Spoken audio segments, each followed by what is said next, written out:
नमस्कार विद्यार्थी मित्रांनो, नोट्स इन मराठी या आपल्या शैक्षणिक यूट्यूब चॅनलवर तुमचं मनापासून स्वागत आहे. थांबा, मला माहिती आहे की ऐकणाऱ्यांना काय वाटत असेल. अरे, आपण चुकून शाळेचा क्लास लावलाय की काय? हो. आणि गंमत म्हणजे हाच विचार यायला हवा होता. बरोबर. कारण आज आपल्या चर्चेचा सुरूच तसा आहे. आपल्याकडे एक शालेय पाठ्यपुस्तक आहे आणि आपलं आजचं मिशन आहे सामाजिक आरोग्य या शाळेत शिकलेल्या संकल्पनेच्या आत दडलेले मोठे आणि गंभीर अर्थ शोधून काढणे. आणि हा प्रयोग खरंच खूप रंजक ठरणार आहे. कारण अनेकदा आपण अशा मूलभूत गोष्टींकडे म्हणजे दुर्लक्ष करतो. हो, पाहूया लहानपणी शिकलेले धडे आजच्या प्रौढ जगात किती लागू पडतात आणि त्यात किती खोली आहे. अगदी. या साध्या वाटणाऱ्या पाठ्यपुस्तकातून आजच्या गुंतागुंतीच्या सामाजिक प्रश्नांची मुळं कशी दिसतात हे पाहणं महत्त्वाचं ठरेल. चला तर मग सुरुवात करूया. या पुस्तकाची सुरुवातच एका छोट्या प्रसंगाने होते. राधा नावाची एक मुलगी आहे. तिच्या परिसरात जेवणामुळे तब्बल 150 लोकांना अन्नातून विषबाधा होते. हो. आणि त्यामुळे काय होतं की राधाला तिच्या शाळेच्या एका स्पर्धेत भाग घेता येत नाही. कथाकथन स्पर्धा. हो, कथाकथन स्पर्धा. आता वरवर पाहता ही एका मुलीची संधी हुकल्याची साधी गोष्ट वाटते. पण इथेच सामाजिक आरोग्याचा खरा अर्थ दडलेला आहे. म्हणजे राधा आजारी नव्हती, पण तिच्या समाजातील लोक आजारी पडले. आणि त्याचा थेट परिणाम तिच्या वैयक्तिक आयुष्यावर झाला. तिची संधी गेली. म्हणजे बघा, आपलं आरोग्य हे इतरांच्या आरोग्यापासून वेगळं नाही. आपण एका अदृश्य धाग्याने एकमेकांशी जोडलेले आहोत. आणि हा मुद्दा आजच्या काळात पूर्वीपेक्षा जास्त महत्वाचा वाटतो, नाही का? नक्कीच. विशेषतः गेल्या काही वर्षांत आपण साथीच्या आजारांचा जो अनुभव घेतलाय, त्यानंतर एकाचं आरोग्य दुसऱ्याशी जोडलेलं आहे हे वाक्य फक्त पुस्तकी राहिलेलं नाही. तू आपल्या सगळ्यांचा जगलेला अनुभव बनला आहे. तुम्ही अगदी अचूक मुद्दा मांडला. कोविड काळात हेच तर आपण अनुभवलं. चा परिणाम संपूर्ण समुदायाला भोगावा लागत होता. त्यामुळे वैयक्तिक स्वच्छता आणि वैयक्तिक आरोग्य हे सामाजिक आरोग्याचा पाया आहे, ही संकल्पना आता पूर्वीपेक्षा अधिक प्रकर्षाने समोर आलीय. आता इथे खूपच रंजक मुद्दा येतो. या पाठ्यपुस्तकानुसार कोणत्याही देशाची प्रगती आणि विकास हा तिथल्या लोकांवर अवलंबून असतो. हो. लोकांचं आरोग्य चांगलं असेल तरच देशाचा विकास होतो. हे वाक्य खूप मोठं आहे. खूप मोठा आहे. आणि हाच मुद्दा देशाच्या आर्थिक धोरणांसाठीही महत्वाचा ठरतो. कारण लोकसंख्या ही केवळ एक संख्या नसते, तर ते मानव संसाधन असतं, ह्युमन रिसोर्स. बरोबर. आणि ते संसाधन म्हणजे देशातले नागरिक जर निरोगी नसतील तर विकास शक्यच नाही.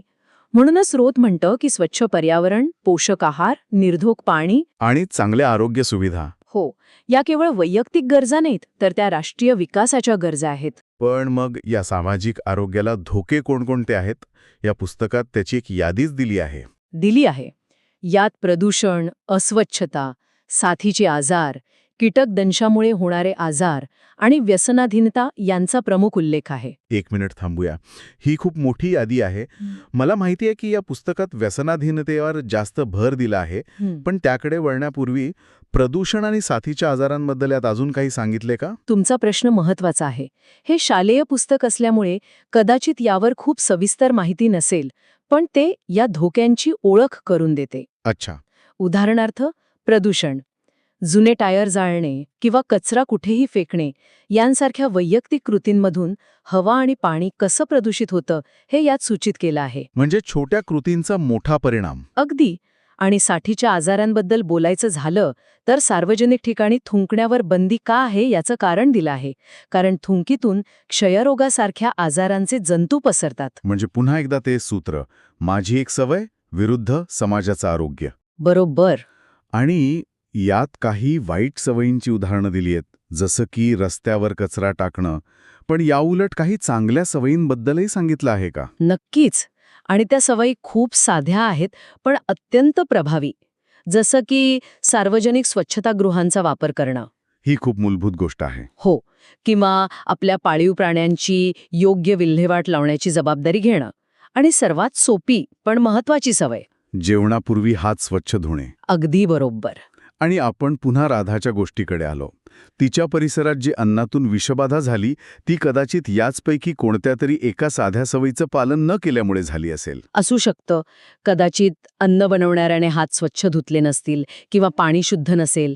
एका छोट्या चुकीची केवढी मोठी किंमत. बरोबर. या सगळ्या सवयी नकळतपणे किंवा निष्काळजीपणामुळे घडतात. पण आता स्रोत एका अशा धोक्यावर लक्ष केंद्रित करतो जो सुरुवातीला एक सवय म्हणून सुरू होतो, पण नंतर संपूर्ण आयुष्य आणि पर्यायाने समाज पोखरून काढतो. तो धोका म्हणजे व्यसनाधीनता. तंबाखूपासून करूया.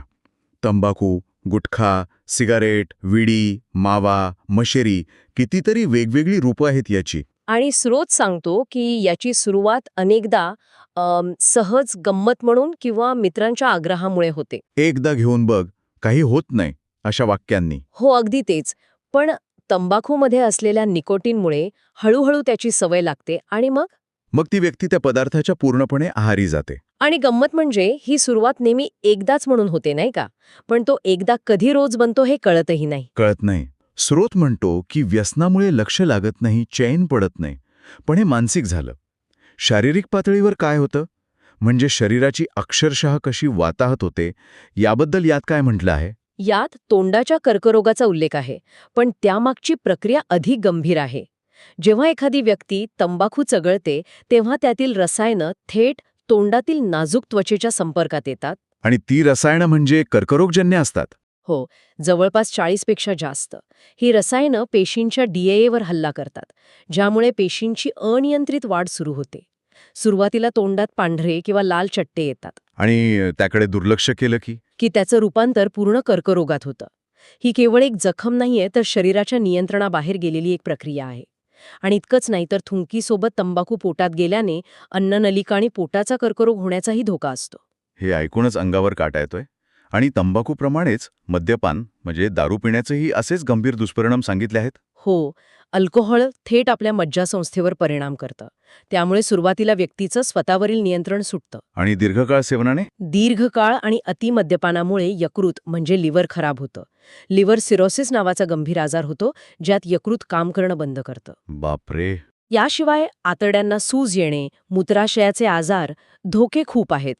आणि या व्यतिरिक्त स्रोत कोकेन, हेरोईन यांसारख्या अंमली पदार्थांचाही उल्लेख करतो, जे आजच्या तरुण पिढीला अक्षरशः विनाशाच्या गर्तेत ढकलत आहेत.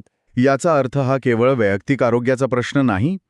जेव्हा एक व्यक्ती व्यसनाच्या आहारी जाते तेव्हा त्याचा परिणाम फक्त तिच्या शरीरावर नाही, तर तिच्या कुटुंबावर आणि समाजावरही होतो. सामाजिक आरोग्याच्या दृष्टिकोनातून हे कसं पाहायला हवं? इथेच या पुस्तकातील एक महत्त्वाचा मुद्दा समोर येतो. व्यसनामुळे त्या व्यक्तीची अवस्था तर दयनीय होतेच, पण तिचं कुटुंब पूर्णपणे उद्ध्वस्त होतं. आर्थिकदृष्ट्या आणि मानसिकदृष्ट्या सुद्धा.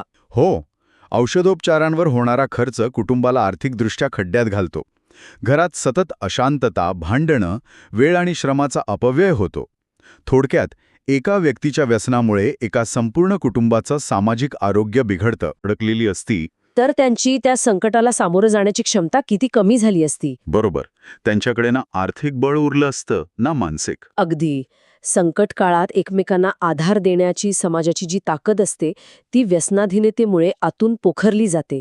तर मग या सगळ्या धोक्यांपासून दूर राहून एक चांगलं निरोगी आयुष्य कसं जगायचं यावर या स्रोतामध्ये काही मार्गदर्शन केलं आहे का? हो, नक्कीच. आणि त्यात निरामय जीवन जगण्यावर भर दिला आहे. निरामय म्हणजे रोगांपासून मुक्त, निरोगी, पण याचा अर्थ फक्त शारीरिक नाही. मानसिक आरोग्य सुद्धा. हो, कोणाचाही द्वेष किंवा मत्सर न करणे, आनंदी आणि उत्साही राहणे आणि शरीर तंदुरुस्त ठेवणे, या सगळ्या गोष्टी मिळून निरामयता येते. हे खूपच आदर्शवादी वाटतं, पण महत्वाचं आहे. पण व्यसनांपासून दूर राहण्यासाठी काही ठोस म्हणजे व्यावहारिक उपाय सांगितले आहेत का? हो, आणि ते खूप महत्वाचे आहेत.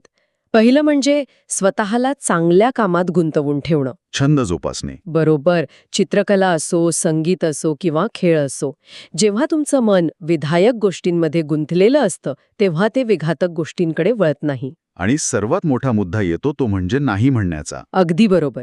कोणी आग्रह केल्यास किंवा मित्रांनी दबाव आणल्यास ठामपणे नाही म्हणायला शिकणं हे सर्वात मोठं कौशल्य आहे. जे सुरुवातीला अवघड वाटू शकतं. हो, पण स्वतःच्या आरोग्यापेक्षा आणि आयुष्यापेक्षा कोणतीही मैत्री मोठी नसते. आणि जर कोणी व्यसनात अडकले असेलच तर त्यांच्यासाठी सल्ला आणि वैद्यकीय मदतीचा मार्गही आहे हे समजून घेणं महत्वाचं आहे. तर आजच्या या चर्चेतून आपण काय शिकलो? एक शालेय पाठ्यपुस्तक आपल्याला किती मोठ्या गोष्टी सांगून जातं. सामाजिक आरोग्य ही एक अमूर्त संकल्पना नाही, तर ती आपल्या प्रत्येकाच्या रोजच्या सवयींमधून घडते किंवा बिघडते. आपली एक कृती संपूर्ण समाजावर परिणाम करू शकते. आणि व्यसनाधीनता हा केवळ एका व्यक्तीचा चारित्र्य दोष नाही, तर तो एक सामाजिक आजार आहे. तंबाखू, दारू आणि अंमली पदार्थांचं सेवन हे मृत्यूला दिलेलं आमंत्रण आहे. त्याचे शारीरिक, मानसिक, कौटुंबिक आणि सामाजिक परिणाम इतके गंभीर आहेत की प्रत्येकाने त्यापासून दूर राहणंच शहाणपणाचं आहे. निरोगी जीवनशैली आणि मनाचा खंबीरपणा यातूनच एक निरोगी व्यक्ती आणि त्यातून एक निरोगी समाज घडवता येतो. जाता जाता ऐकणाऱ्यांसाठी एक विचार. या स्रोताच्या शेवटी एक प्रश्न विचारला आहे, जो विद्यार्थ्यांसाठी आहे. तो असा आहे की समजा एखाद्याने डॉक्टर, खेळाडू किंवा लेखक बनण्याचं ध्येय ठेवलं असेल, तर ते ध्येय गाठण्यासाठी त्याला कोणत्या वाईट सवयींपासून दूर राहावं लागेल? आपण या प्रश्नाला थोडं मोठं करूया. आपलं करिअर काहीही असो, आपण समाजाचा एक घटक आहोत. तर खरा प्रश्न हा नाही की आपल्या वैयक्तिक यशासाठी आपण कोणत्या सवयी टाळल्या पाहिजेत. खरा प्रश्न हा आहे की आपल्या आजूबाजूच्या समाजाच्या आरोग्यासाठी आणि यशासाठी आपण कोणत्या सकारात्मक सवयी जाणीवपूर्वक अंगी बाणवल्या पाहिजेत. खूप चांगला विचार आहे. असा कोणता एक छोटा बदल आपण करू शकतो ज्याचा समाजात सर्वात मोठा सकारात्मक तरंग उमटेल? यावर विचार करण्यासारखा आहे.